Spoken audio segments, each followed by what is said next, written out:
Hello watch lovers. Now, in watchmaking, there are some brands who are synonymous with one or maybe two legendary models. Ask someone about Audemars Piguet, for example, and chances are they'll mention the Royal Oak before anything else. Ditto Breitling and the Navitimer. But behind these models often lies a wider collection of overlooked yet remarkable watches, some of which, whisper it, might even be a better buy. No, we mustn't. Or, at the very least, far more likely to pique the curiosity of your fellow watch aficionados. Here then are 10 great watches that prove the top brands have far more to offer than their usual suspects. And you can find all these models and many more over at Watchfinder. So, Omega's Planet Ocean is an offshoot of the ever-popular Seamaster collection. And I totally get why this watch struggles to get the same level of attention. People hear the word planet and assume it refers to the Jupiter-sized case. But what if I told you there was a Planet Ocean that was 6mm smaller than the largest model, and with a dial so evocative of the sea, it'll make you want to pop on your speedos and try and pencil dive right into it? Well, there is such a watch, and it's this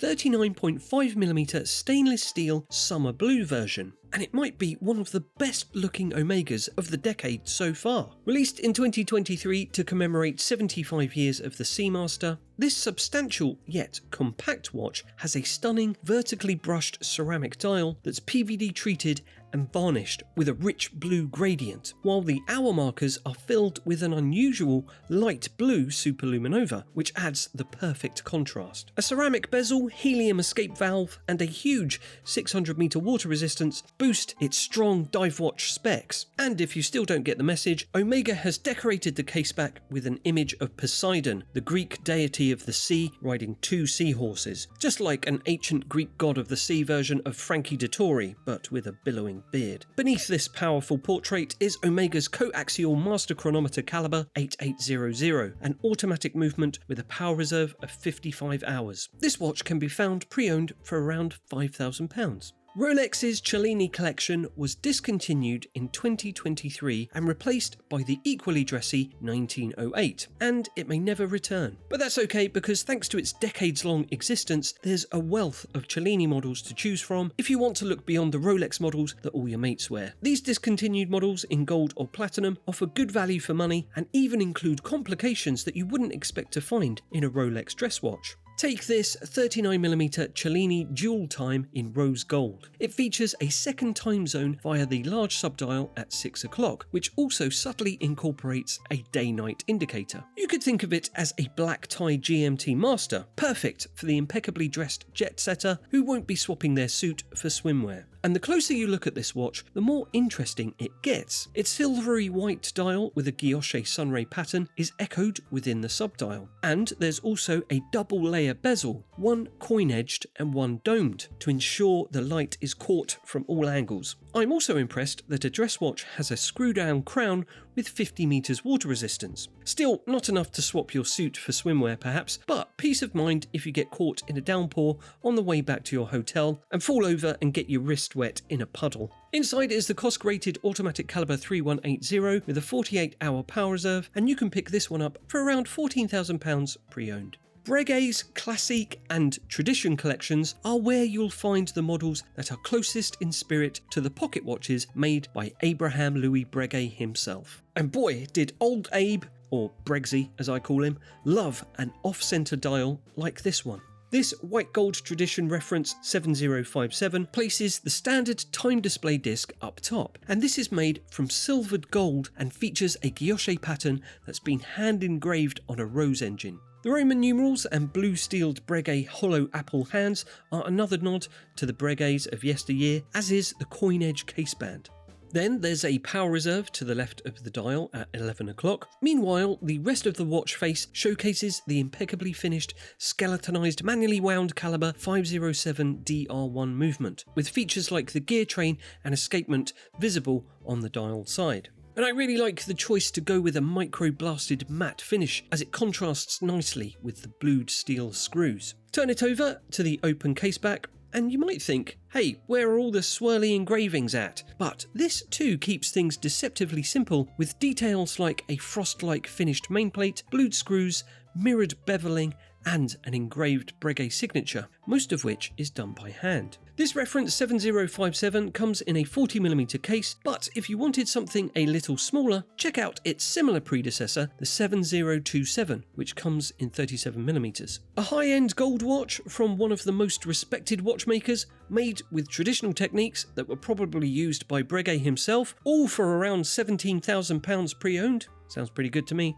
The classic Breitling Navitimer has always been known for its information-packed dial that delights maths anoraks while simultaneously striking dread into anyone who needs their fingers for simple addition, like myself. Despite this, the Navitimer is so striking in appearance and technically impressive that it appeals to anyone, regardless of their numeracy skills. And as such, it's the brand's flagship model. And here we have this elevated version. The reference B19 is the star of the current Navitimer collection, adding a perpetual calendar to the chronograph, as well as a moon phase, and it displays all three complications across 4 subdials, with no need for any cut-out calendar apertures to interrupt the visual harmony. It's a look that harks back to some of the great Breitling chronographs of the 1940s, which also featured moon phase displays at the 12 o'clock position. Although mostly stainless steel, the bezel is platinum, and this is paired with an ice blue dial, aping Rolex, which pairs its platinum watches with this particular dial colour. At 43mm in diameter and almost 50mm thick, this is a large watch, but the short lugs make it more wearable than it sounds. It's powered by the in-house automatic caliber B19, which has a power reserve of 96 hours. Although this model is priced £26,150 at RRP, you can pick up this next level Navitimer pre-owned for between £17,000 and £20,000. Now, if you love Tudor's retro look dive watches, but you're experiencing Black Bay fatigue, then there's always the vintage option. The Submariner reference 9411, produced from the early 1970s to around 1983, is a watch that's been consistently popular with collectors in recent years. It hails from the days when Tudor used certain components made by its sister brand, Rolex, which is why the Rolex logo appears on the crown, caseback, and bracelet clasp. This watch is similar to the Rolex Submariner 1680 that was in production around the same time, with the same stainless steel case, aluminium bezel, cyclops lens, and 200-meter water resistance. But the blue colourway, block hour markers, and iconic snowflake hand instantly give this away as a Tudor. Then inside beats a modified automatic Eta caliber 2784, which the brand used to modernise the watch while keeping functional independence from Rolex. In good condition and on the original Oyster bracelet, you can pick these up for between £9,500 to £10,500. So you may find this hard to believe, but there was a time when the mighty Royal Oak was barely an acorn. Not even a twinkle in its founder's eye. Before Audemars Piguet unleashed its octagonal monster on an unsuspecting watch world in 1972, it was better known for making far more conventional looking watches, most of which were round cased in precious metal. In fact, they looked a little like this platinum Perpetual calendar, released in 2008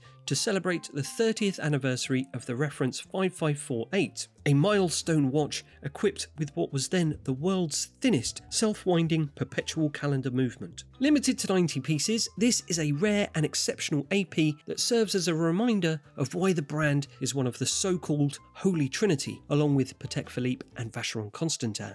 This is also one of the simpler perpetual calendar designs on the market, with the 4 subdials neatly clustered in the middle, elegant leaf-style hands, and minimalist markings around the edge of the sunburst blue dial. Turn over the 41mm case and you're treated to one of the most visually spectacular movements AP has ever made. This is the 40-hour self-winding caliber AP2120, which has been coupled up with the 2802 perpetual calendar module, and I can only guess how many hours of toil it took AP's artisans to engrave its skeletonized winding rotor, but it must have been a lot. Despite being a self-winding perpetual calendar and all the extra parts that requires, its case thickness is only 9.15mm. So pre-owned, you're looking at around £40,000, which, if you ask me, is a whole lot of watch for the money. The Overseas is now Vacheron Constantin's most visible collection, and deservedly so. But nearly 2 decades before the first Overseas came its forerunner, the 222. Designed by Jörg Heisek and launched in 1977, this is now regarded as one of the founding members of the sporty chic luxury watch club, along with the Royal Oak and Nautilus. As well as the distinctive integrated bracelet, it's known for its serrated screw-down bezel and slim monoblock case, which makes the movement only accessible from above. It was initially presented in a 37mm stainless steel case nicknamed the Jumbo, with smaller versions in gold and bimetal arriving soon after. This vintage two-tone steel and yellow gold version from the mid-80s, around the time the 222 was discontinued, comes in a 34mm case and features a champagne dial with date window at 3 o'clock. It also features the signature Maltese cross logo stamped in the bottom right of the barrel-shaped case. Unlike the Jumbo, it has a central seconds hand and runs on a caliber 1124, which is derived from Jaeger-LeCoult's caliber 899.